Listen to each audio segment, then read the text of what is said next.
दर्शकबिन कार्यक्रम मर्निङ मिक्समा पुनः स्वागत छ। अब हामीले यो भन्दा अगाडि मौसम सम्बन्धी जानकारी र पत्रपत्रिकामा आएका समाचारमूलक सामग्रीको चर्चा परिचर्चा गर्यौं भने त्यस पछाडि केन्द्रीय स्टुडियोबाट प्रसारण हुने समाचार प्रसारण गर्यौं। यो सँगसँगै अब भने हामी महत्त्वपूर्ण सेगमेन्टमा आएका छौं, जुन सेगमेन्ट रहेको छ टिकटकको। टिकटकमा आज हामीले एउटा यस्ता विशिष्ट व्यक्तित्वलाई निम्ताएका छौं जसले उहाँ हुनुहुन्छ प्लाइवुड उत्पादन संघका पूर्व अध्यक्ष तथा शिखर प्लाइवुड ग्रुपका मालिक र यो व्यवसायी एकदमै व्यवसायी हुनुहुन्छ। उहाँलाई हामी अब स्वागत गर्छौं। आउनुहोस् स्वागत गरौँ। स्वागत छ यहाँलाई। नमस्कार। आराम हुनुहुन्छ? ठीक छ।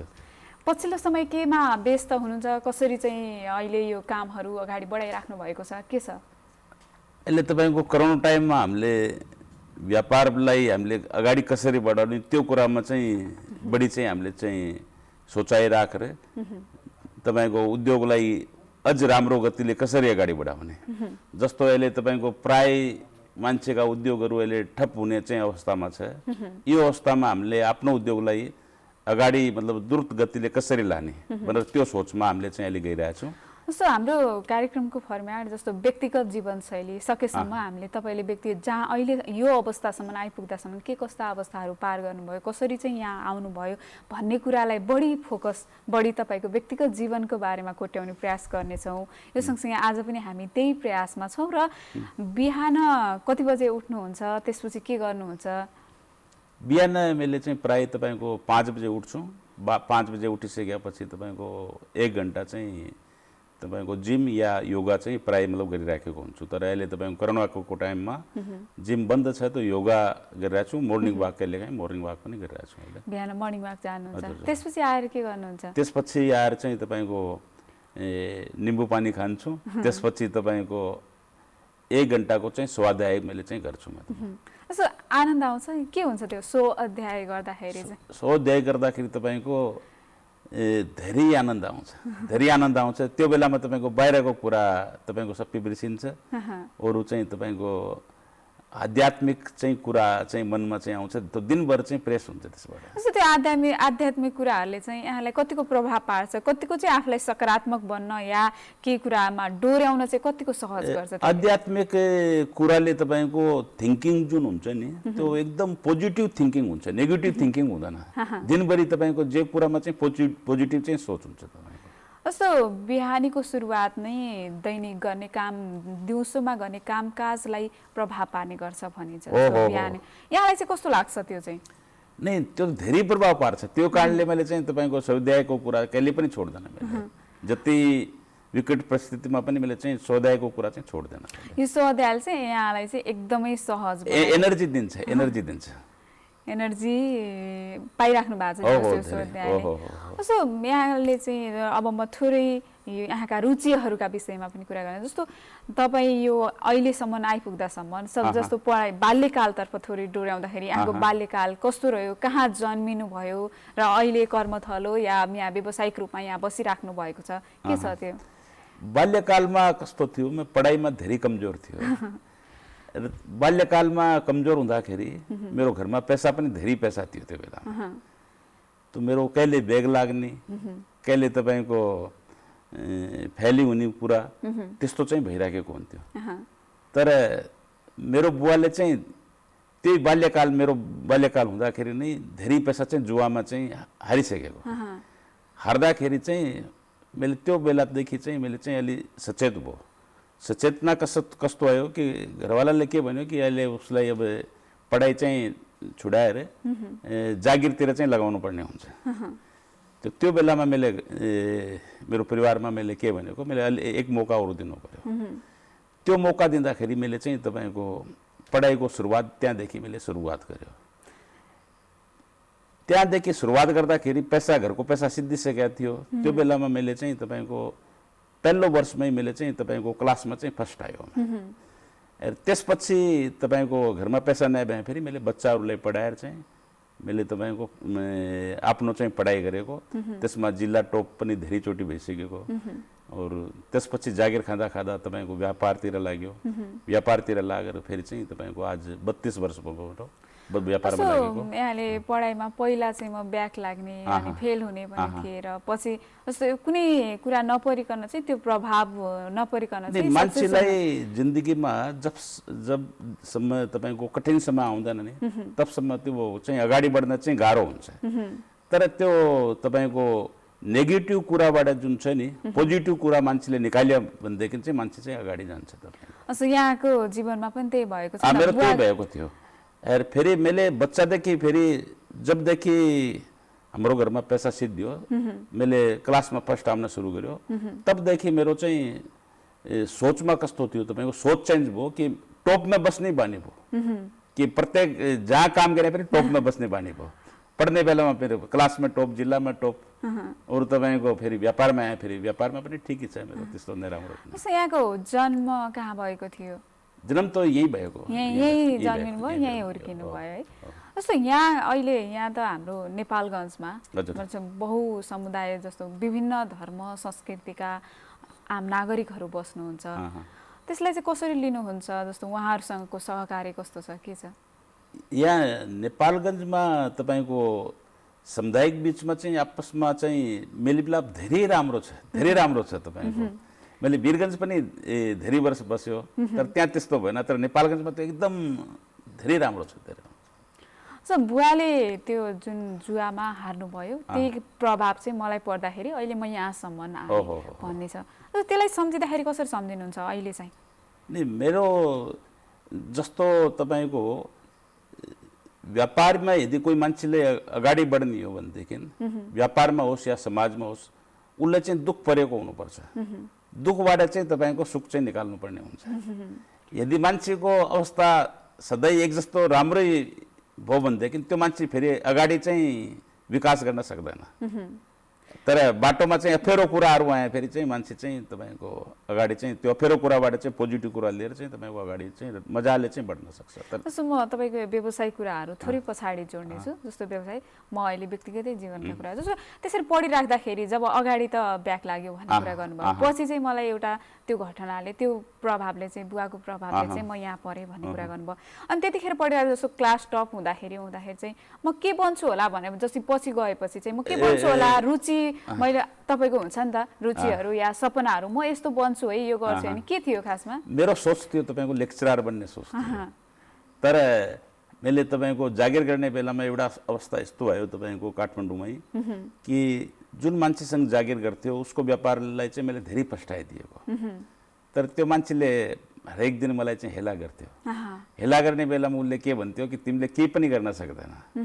त मैले के उहाँलाई के भनेको, तपाईँहरूले जति उसले के भनेको मेरो व्यापारमा लागेको 40 वर्ष भयो, तिमीले केही पनि गर्न सक्दैन। त मैले उहाँलाई के च्यालेन्ज गर्यो कि तपाईँले जुन काम 40 वर्षमा गरेको छैन त्यो काम मैले चाहिँ 4 वर्षमा गरिदिएको हुन्छ।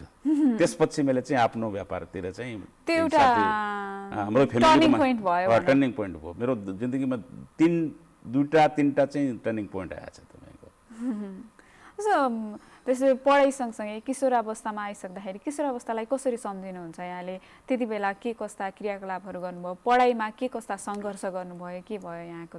नि पढाइमा मेरो ठुलो सङ्घर्ष भएन। फेरि मेरो जिन्दगीमा कस्तो हुन्छ तपाईँको, जे कुरा मैले चाहिँ सोचेको हुन्छु त्यो कुरा चाहिँ मेरो अब भगवानको कृपाले भन्नुहोस् या के कारण हो त्यो कुरा चाहिँ मेरो चाहिँ पुरा पक्का हुन्छ, एकदम 100%। भगवानलाई चाहिँ कतिको विश्वास गर्नुहुन्छ यहाँले? भगवानलाई पुरा विश्वास गर्छु मैले अहिले। त्यही भगवानकै, तर भगवान चाहिँ सबभन्दा ठुलो भगवान मैले चाहिँ तपाईँको आमा बुवा वरद वरदा उहाँहरूलाई चाहिँ मैले चाहिँ जिउँदो भगवान चाहिँ उहाँलाई चाहिँ भन्छु मैले। जस्तो अहिले यो यसरी काम गरिराख्नु भएको छ, समय व्यवस्थापनमा केही कठिनाइ पनि होला, कसरी चाहिँ त्यसलाई व्यवस्थापन गरिराख्नु भएको छ, के छ? समय व्यवस्थापनमा मलाई केही समस्या छैन, म दिनभर खाली नै हुन्छु। व्यवसाय गरिराख्दाखेरि त बिजी त भइन्छ ना? बिजी खाली दिमागले बिजी हुने, अरू तपाईँको शारीरिक रूपमा केही पनि बिजी हुन्न। दिनभर चाहिँ शान्त हुन्छु म। औपचारिक रूपमा यहाँले शिक्षा चाहिँ कहाँसम्म पुर्याउनु भयो? मैले बिकमसम्म पढाइ गरेँ, तर पछि चाहिँ जागिरमा आइसकेपछि मेरो एमकम गरेर तपाईँको लेक्चरर बन्ने चाहिँ सोच थियो होइन। तर अब जागिरले गर्दाखेरि फेरि पढाइ पनि मेरो छुट्यो, अरू तपाईँको व्यापारमा एउटा जुन बिचमा एउटा घटना घट्यो त्यसमा मेरो चाहिँ व्यापारमा लाग्न बाध्यता भयो। सो यसरी आइराख्दाखेरि अनि यो जुन पढाइको जुन आफ्नो सोच थियो त्यो सोच पुरा नहुँदाखेरि चाहिँ के त्यस्तो भएन? न त्यस्तो भएन। मलाई जस्तो मेरो मनको इच्छा जुन थियो नि टोपमा बस्ने थियो है, पढाइ हुँदाखेरि पढाइमा पनि टोप भयो, व्यापार हुँदाखेरि व्यापारमा पनि म ठिकै छु। त्यसरी जुन जागिर गर्नु कति वर्ष चाहिँ गर्नुभयो यहाँले जागिर चाहिँ? जागिर तपाईँको 27 महिना गरेँ मैले। 27 महिनामै चेन्ज गरेँ मैले। चेन्ज गर्नुभयो। पढाइका अलावा अतिरिक्त क्रियाकलापहरू जस्तो वाद विवाद हुन्छन्, वक्तित्व कलाहरू हुन्छ, यस्तोमा कतिको थियो यहाँको रुचि, के थियो? अतिरिक्त क्रियाकलापमा मेरो चाहिँ रुचि थिएन। मेरो चाहिँ रुचि मैले चाहिँ धेरै सोच राख्दैन। मैले एउटै गाइडलाइनबाट जान्छु। पढ्ने बेलामा पढाइमा ध्यान दिने, व्यापार गर्ने बेलामा व्यापारमा ध्यान दिने। अरू चाहिँ तपाईँको सामाजिक कार्यमा चाहिँ मेरो चाहिँ रुचि पहिले पनि थियो, अहिले पनि धेरै रुचि छ मेरो, राम्रो रुचि। यसरी आइराख्दाखेरि जुन अहिले त राम्रै छ, सबै कुरा राम्रै भएको छ। यसरी आएर थोरै मैले वैवाहिक जीवनको कुरा पनि जोड्न चाहेँ यहाँलाई, सोध्न मिल्छ मिल्छ होइन? मैले कहिले चाहिँ विवाह गर्नुभयो? कस्तो जस्तो प्रेम विवाह गर्नुभयो कि? नै, प्रेम विवाह होइन हाम्रो। कहिले चाहिँ गर्नुभयो? तपाईँको 1992 मा मेरो विवाह तपाईँको राजस्थानमै भएको है। अरू अब सबै फ्यामिलीहरू तपाईँको बच्चाहरू पनि सबै यहीँ पढेको। दुईटा छोरी छ, एउटा छोरी काठमाडौँमा बुमेनिया भन्ने चाहिँ तपाईँको सोरुम चलाउँछ, अरू एउटा छोरी बङ्गलोर पढिरहेछ, अरू एउटा छोरा अब SLC यहीँ पुरा गरेछ, बाहिर पढ्न जान्छ। सो यसरी परिवारको यसमा साथ तपाईँलाई जस्तो यसरी गरिराख्दाखेरि परिवारको साथ कतिको छ? परिवारको पुरा सहयोग पाउँछु मैले। परिवारमा को हुनुहुन्छ यहाँको सबै? बुवा आमा छैन, मेरो फ्यामिली और बच्चा मात्रै छु मैले। अहिले त बच्चाहरू पनि साथमा हुनुहुन्छ? बच्चाहरू पनि साथमा छ। भन्नाले अहिले तपाईँसँग यहाँ त हुनुहुन्न नि, के छ? नै, बच्चाहरू यहीँ बस्छ, मसँग बस्छ। यहीँ बस्नुहुन्छ? जस्तो सोरुम चलाइराखेको छ भन्दाखेरि? नै, सोरुम यो काठमाडौँमा त बिहा भइसक्यो एउटा छोरीको, त्यो छोरीले चाहिँ काठमाडौँमा आफ्नो सोरुमहरू चलाइरहेछ। छोराछोरीहरूले यहाँलाई कसरी इन्करेज गर्नुहुन्छ, के छ? छोराछोरीले पनि मेरो चाहिँ पुरा साथ दिनुहुन्छ। पाउनु भएको छ परिवारको सबैको साथ? राम्रो साथ पाएछ। जस्तो यहाँले होइन अब यसरी आफूले यसरी व्यापार व्यवसायलाई यसरी विस्तार गर्नुभयो, कुनै एउटा टर्निङ पोइन्टले आज मलाई यहाँसम्म पुर्यायो यहाँले भनिराख्नु भएको छ र यो अहिले अगाडि पनि बढ्नु भएको छ, राम्रो पनि छ। जस्तो बालबच्चा जस्तो आफ्नो छोराछोरीहरू चाहिँ त्यति बेला जति बेला तपाईँ अब त्यो स्टार्ट गरिराख्नु भएको थियो र जस्तो बिहे भयो, बिहा भएपछि अब छोराछोरी भयो, उनीहरूलाई पढाउनु पर्यो, लेखाउनु पर्यो, सबै कुरा भयो। यो गर्दाखेरि चाहिँ जस्तो छोराछोरीहरू मेरै व्यवसायतर्फ मैले जुन गरिराखेको छु त्यहीतर्फ आइदिए हुन्थ्यो या उनीहरूको रुचि जे छ त्यही अनुसार गयो हुन्थ्यो, के गरे हुन्थ्यो जस्तो लाग्थ्यो यहाँलाई? नै, अब छोराहरू त मतलब व्यापारमै लाग्ने हो, उसको रुचि पनि मतलब उद्योगतिर मतलब धेरै राम्रो रुचि छ। छोरीहरू चाहिँ छोरीको रुचि चाहिँ तपाईँको प्राय चाहिँ तपाईँको फेसन डिजाइनतिर चाहिँ बढी रुचि छ छोरीको। उहाँले रुचि अनुसार पढ्न पाउनु? पढ्न पाउँछ। जस्तो नत्र भने सकेसम्म अब नपढ्दा नि हुन्थ्यो भन्ने पनि हुन्छ नि? मैले त्यसमा चाहिँ तपाईँको उनीहरूले चाहिँ मन परेको कुरै गर्न दिन्छु मैले। जस्तो अहिले फेसन डिजाइनिङ पढ्ने कान्छो छोरी? कान्छो छोरी। यसरी परिवारसँगै बसेर यसरी गरिराख्दाखेरि कतिको आनन्द आउँदो रहेछ? धेरै आनन्द आउँछ, धेरै आनन्द आउँछ। उसले चाहिँ तपाईँको डिजाइनमा पनि तपाईँको छोरीले कान्छो छोरीले तपाईँको प्राय तपाईँको नेपालको जुन बुद्ध भगवानको चाहिँ तपाईँको राम्रो राम्रो चाहिँ चित्रहरू चाहिँ तपाईँको उसले चाहिँ फोटोहरू चाहिँ बनाउँछ। तपाईँको एक दुईचोटि तपाईँको टिभीमा पनि आएछ, अरू पेपरहरूमा पनि थुप्रै आउँछ तपाईँको नेपाली। कस्तो लाग्छ यतिखेर? धेरै खुसी लाग्छ, धेरै खुसी लाग्छ। सन्तानको खुसी नै आफ्नो खुसी हो भनिन्छ, सबैजना आफ्नो आफ्नो काममा लाग्नु भएको छ। यसले चाहिँ कतिको ऊर्जा दिन्छ तपाईँलाई काम गर्नमा? धेरै राम्रो ऊर्जा दिन्छ, पोजिटिभ ऊर्जा आउँछ नि। छोराछोरीले पोजिटिभ काम गरे पनि पोजिटिभ ऊर्जा आउँछ। जस्तो उहाँले गरि पनि राख्नु भएको छ? गरिराख्नु भएको छ। जस्तो यसले चाहिँ एकदमै आनन्द ऊर्जावान चाहिँ फिल हुन्छ भन्नुभयो यहाँले। यसरी अब परिवारको साथ पनि छ, जस्तो आमा बुवा चाहिँ हुनुहुन्न भन्नुभयो, आमा बुवालाई सम्झिनु पर्दाखेरि चाहिँ कसरी सम्झिनुहुन्छ यहाँले अहिले चाहिँ? धेरै सम्झना आउँछ। मैले चाहिँ धेरै चाहिँ सबभन्दा बढी क्षति चाहिँ तपाईँको आमा बुवालाई चाहिँ खोएर चाहिँ धेरै ठुलो क्षति मैले चाहिँ बिहोरेको छु। कति वर्षको उमेरमा चाहिँ गुमाउनु भएको थियो आमा बुवालाई? ठुला भइसकेका थियौँ तपाईँको आमा तपाईँको 56 वर्षको उमेरमा जानुभयो, बुवा चाहिँ तपाईँको 63 वर्षको उमेरमा जानु। धेरै ठुलै उमेरमा ठुलो उमेरमा जानु त भएको रहेन रहेछ। जस्तो अहिले नर्मल जस्तै हुन्छ नि त, 56 63 वर्ष भनेको त अलि चाँडै नै गुमाउनु भएको रहेछ। उहाँहरूको आशीर्वादले नै यहाँ पुगे जस्तो लाग्छ या के हुन्छ? उहाँको आशीर्वादले अरू मैले चाहिँ तपाईँको जति पनि बुढा मान्छेहरू हुन्छन् त्यसको चाहिँ धेरै रेस्पेक्ट गर्छु मैले।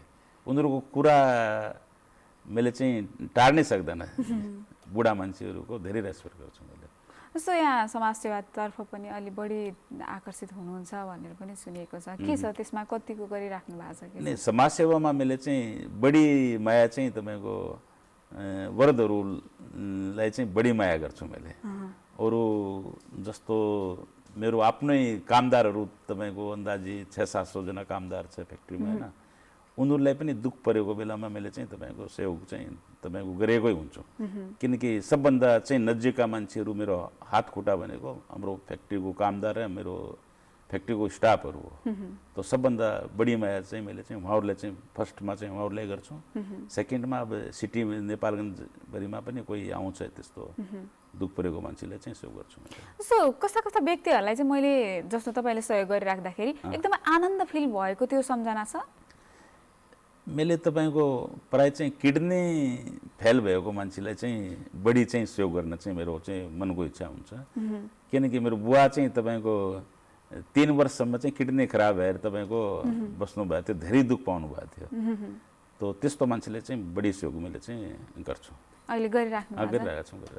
जस्तो त्यसरी बुवाको किडनी फेल भएर त्यतिखेर चाहिँ तपाईँ व्यावसायिक यात्रा पनि प्रारम्भ गरिसक्नु भएको छ, यहाँको खुसी देख्न पाउनु भयो आमाले? मेरो व्यावसायिक यात्रा भएको तपाईँको 32 वर्ष भयो आज।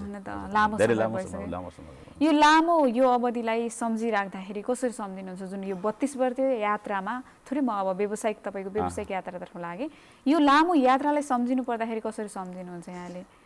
मैले सम्झ्दाखेरि तपाईँको मान्छेले यदि आफ्नो सोच पोजिटिभ राखेर जति सानो मान्छे भए पनि यदि सोच पोजिटिभ राख्यो र त्यो अनुसारले यदि कर्म गर्यो भनेदेखि तपाईँको मान्छे चाहिँ अगाडि मजाले चाहिँ बढ्न सक्छ र आफ्नो इच्छा मतलब पुरा गर्न सक्छ।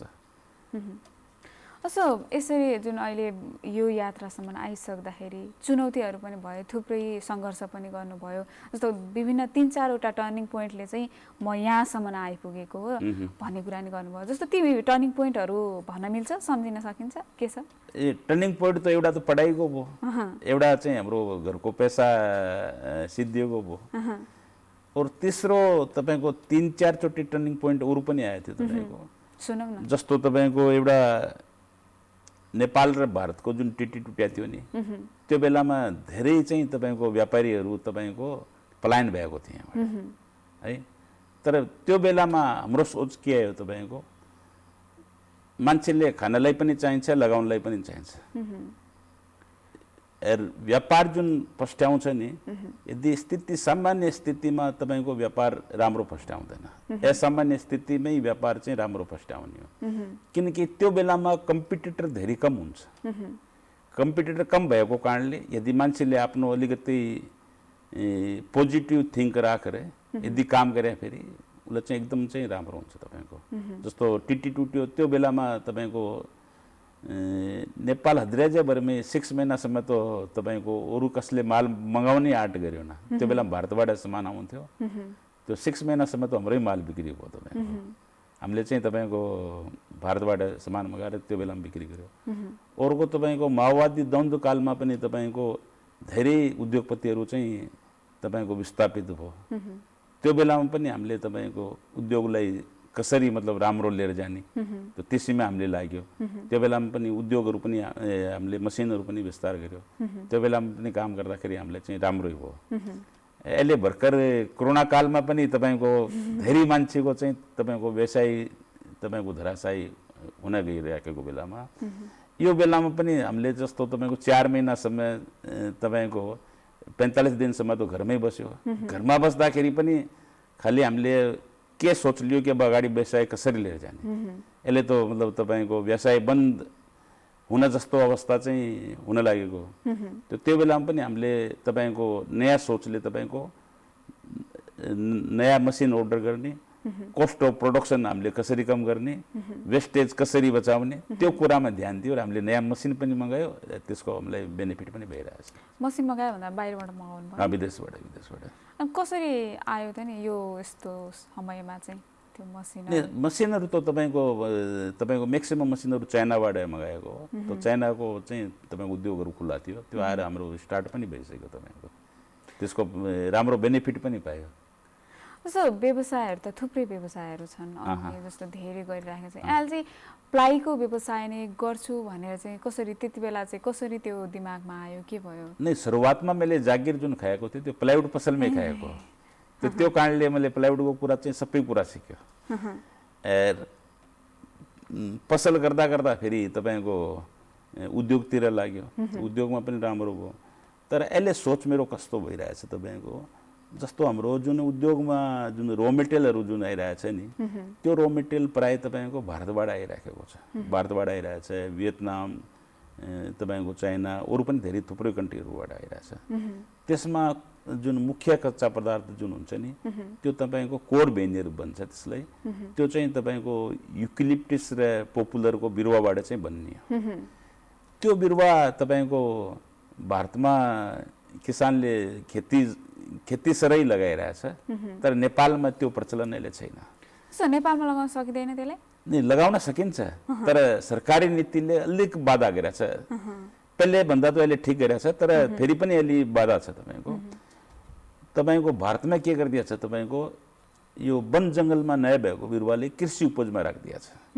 त्यो कृषि उपजमा राख्दाखेरि तपाईँको के भयो, तपाईँको किसानले खेती पनि गर्छ, खेतीसँगै तपाईँको धान चाउल पनि लगाउँछ, धान चाउलसँगै तपाईँको बिरुवाको पनि खेती गर्छ। यस्तो गर्दाखेरि तपाईँको किसानको जुन आम्दानी जुन छ, तपाईँको धान चाउलको खेतीभन्दा तपाईँको 3 गुणा 4 गुणाले चाहिँ बढ्न गयो उनीहरूको आम्दानी। उनीहरूको आम्दानी बढ्दाखेरि तपाईँको उनीहरूले धेरै बिरुवा उत्पादन गर्न सुरु गर्यो। त तपाईँको अब पर्यावरणको लागि पनि राम्रो भयो, उनीहरूको लागि तपाईँको पैसा पनि राम्रो पैसा पाउनु भयो। अब त्यो खेती यहाँको किसानले पनि गर्न सक्छ। तो यहाँको किसानले गर्दाखेरि पनि उसको तपाईँको इन्कम जुन छ तपाईँको परम्परागत खेती भन्दा तपाईँको 2 गुणा 3 गुणाले चाहिँ बढ्न सक्छ मजाले एकदम। तो त्यसमा यहाँ फेरि कुरा के भइरहेछ कि यहाँ तपाईँको वन जङ्गलमा नयाँ भएको बिरुवालाई पनि तपाईँको वन उपजमा राखिदिएछ।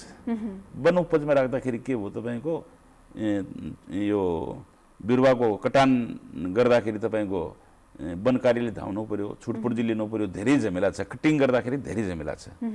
तो यदि सरकारले यो जुन वन जङ्गलमा नयाँ भएको प्रजाति जुन नयाँ प्रजातिहरू छ यिनीहरूलाई यदि कृषि उपजमा राखिदियो खण्डमा तपाईँको यहाँको तपाईँको लाखौँ लाख किसान तपाईँको आर्थिक रूपमा एकदम समृद्ध हुन सक्छ र उसको आम्दानी तपाईँको 2 गुणा 3 गुणाले चाहिँ बढ्न सक्छ। जस्तो यहाँको माटो पनि उपयुक्त छ, धेरै राम्रो छ, धेरै राम्रो छ। मैले त आफ्नै 3 लाख बिरुवा लगाएको छु, किसानहरूले आफ्नै मेरो 3 लाख बिरुवा लगाएको छु यहीँ तपाईँको बाङ्केमै।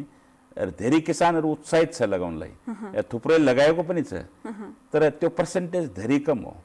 जस्तो यसरी बिरुवाहरू लगाउँदाखेरि पनि त्यो वन जङ्गललाई नै उ गरेर त्यो ठुलो रुखहरूलाई चाहिँ वन जङ्गल ऐनमै राखेर चाहिँ गर्दाखेरि चाहिँ त यो समस्या भयो। त्यो समस्या भयो। तर अब यदि यो जस्तो भारतमा भियतनाममा चाइनामा जस्तो छ नि त्यस्तै नियम यहाँ लगाइदिए फेरि तपाईँको जङ्गल पनि कटानबाट बस्थ्यो, किसानले बिरुवा लगाउँथ्यो, पर्यावरणको लागि पनि राम्रो हुन्थ्यो। जुन अहिले तपाईँको काठमा अहिले काठ मात्रै तपाईँको 1200 करोड रुपियाँको 1 वर्षमा आयात भइरहेछ। वो भेनियर प्लाइवुडको लागि कच्चा पदार्थ पनि तपाईँको 1000 करोड भन्दा बढीको चाहिँ आयात भइरहेछ। तो एउटा त यो 2000 करोडको तो आयात को पैसा हामी बचाउन सक्थ्यौँ।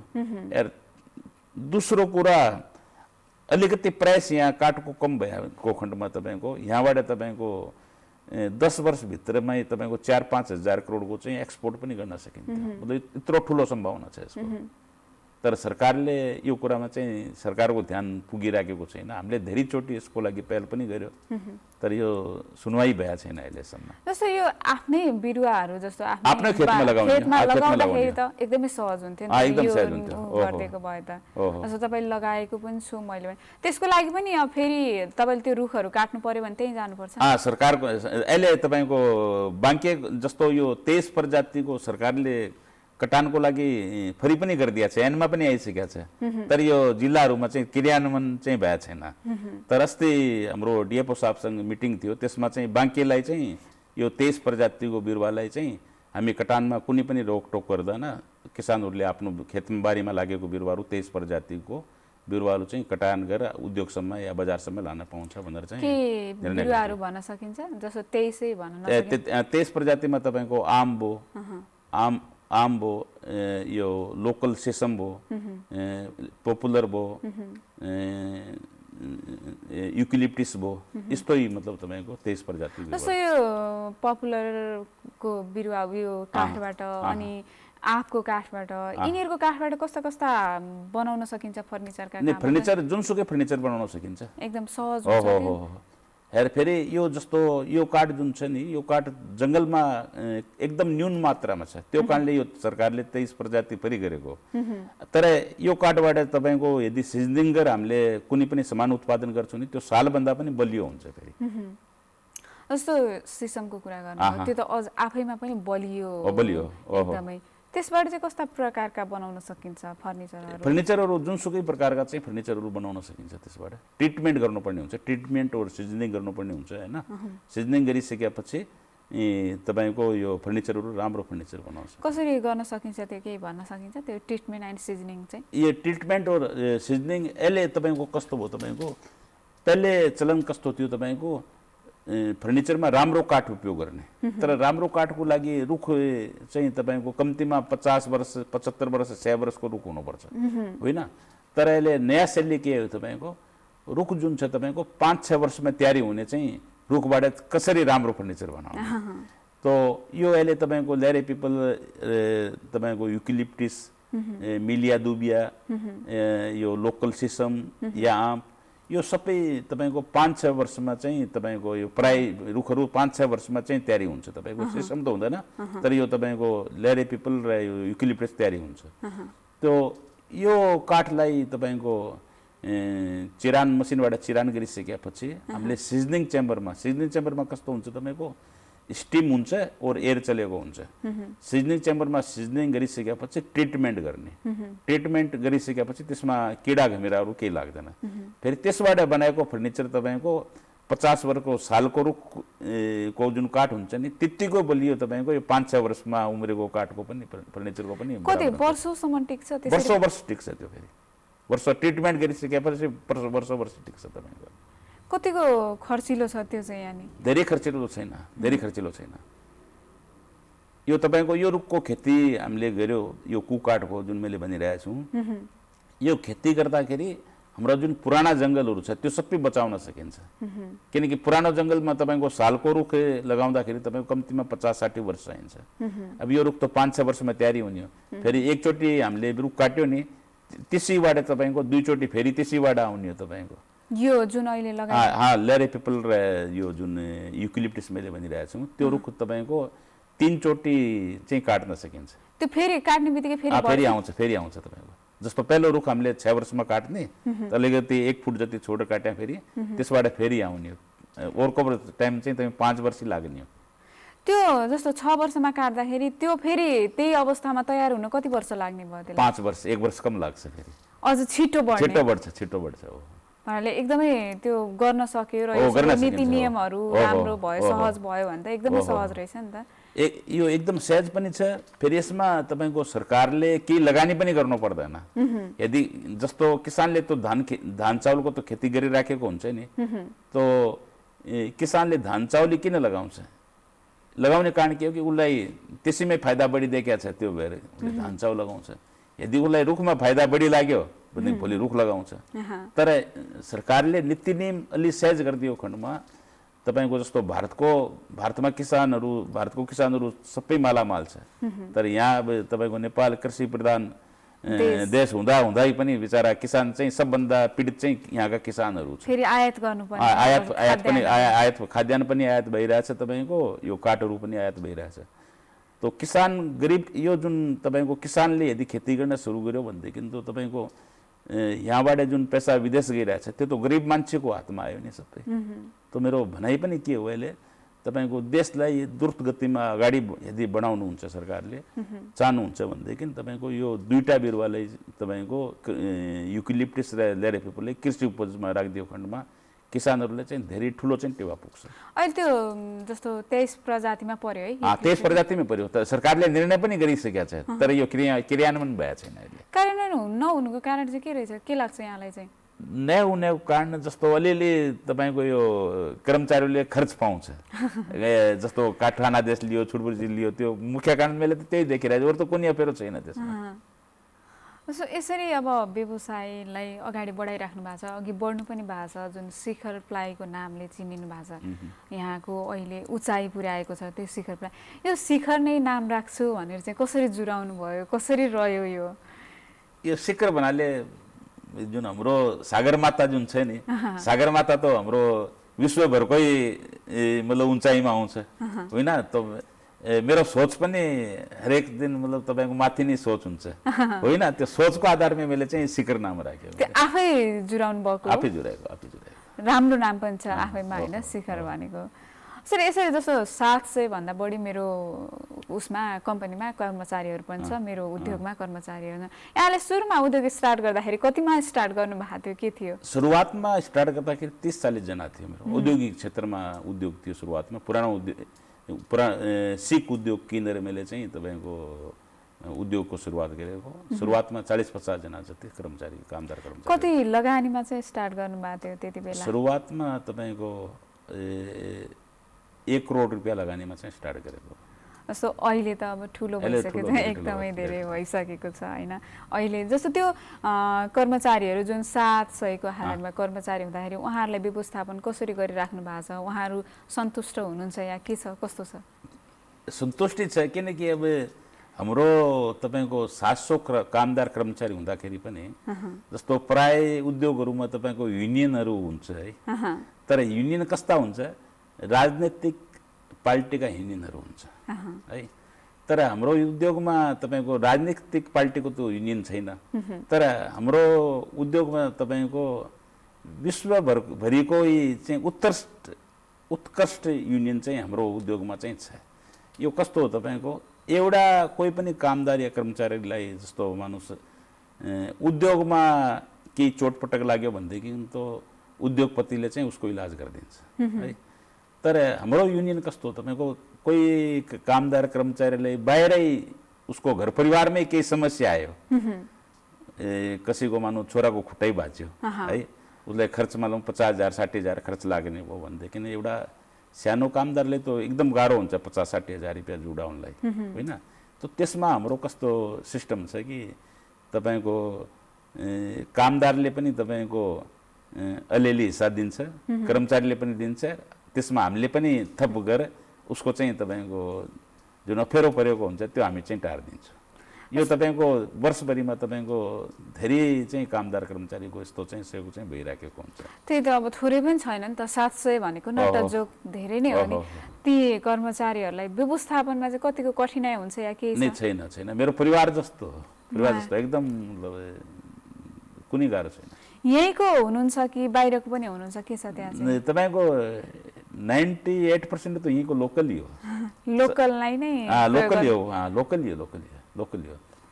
यही हामीले चाहिँ तपाईँको अनस्किल्ड मान्छेलाई उद्योगभित्रै ट्रेनिङ दिएर स्किल्ड हामीले चाहिँ गराएको। जस्तो कतिपय त त्यहाँबाट काम सिकेर पनि आफ्नो व्यवसाय पनि स्टार्ट गरेको छ। तपाईँको 2-3 जनाले त प्लाइवुड उद्योगै खोल्यो मेरो कर्मचारीले। तपाईँको अरू धेरैले चाहिँ तपाईँको प्लाइवुड पसल पनि खोलेको छ। अरू आफ्नो थुप्रै कर्मचारीहरूले चाहिँ आफ्नो नयाँ व्यवसाय पनि गरेको छ। धेरै खुसी लाग्छ मलाई। जस्तो उहाँहरूले त्यसरी व्यवसाय गरिराख्दाखेरि जस्तो तपाईँले पनि कुनै त्यो मोडमा नै आफ्नो व्यवसाय स्टार्ट गर्नुभएको हो नि त, त्यस्तै उहाँहरू त अब त्यो अवस्था त भएन, यहाँले सपोर्ट गरिराख्नु भएको छ। यसरी गरिराख्दाखेरि कतिको आनन्द फिल या खुसी के हुँदो रहेछ? धेरै खुसी हुन्छ। मैले जुन कामदार या कर्मचारीलाई भर्ना गर्ने बेलामा पनि या धेरै तपाईँको स्कुलहरू कलेजहरूमा पनि एक दुईचोटि मैले स्पिचहरू दिँदाखेरि मैले के भन्छु कि तिमीहरू जागिर खोजो, जागिर खोज्नमा केही छैन, सुरुवातमा जागिर एक्सपिरियन्सको लागि गर्नै पर्ने हुन्छ, तर मनको सोच के हुनुपर्छ कि आज मैले जागिर गरिरहेको छु तर भोलि चाहिँ मैले एक दुईजनालाई जागिर दिन्छु, त्यस्तो मनमा सोच राखो, त्यही अनुसारले तिम्रो कर्म गर।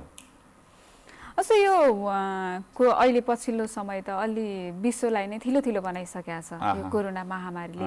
यहाँको व्यवसायलाई चाहिँ कतिको असर गर्यो, जस्तो प्लाइ उद्योगलाई चाहिँ कतिको असर गर्यो, के छ? नि असर त तपाईँको धेरै ठुलो असर गरिरहेछ होइन, तर हामीले उद्योगलाई तपाईँको अहिले जुन हामीले बचाउनलाई तपाईँको उद्योगको जुन कार्यक्षमता जुन छ त्यो कार्यक्षमता हामीले चाहिँ यसले उद्योगको कार्यक्षमता पनि बढायो, अरू वेस्टेज कन्ट्रोल गर्यो।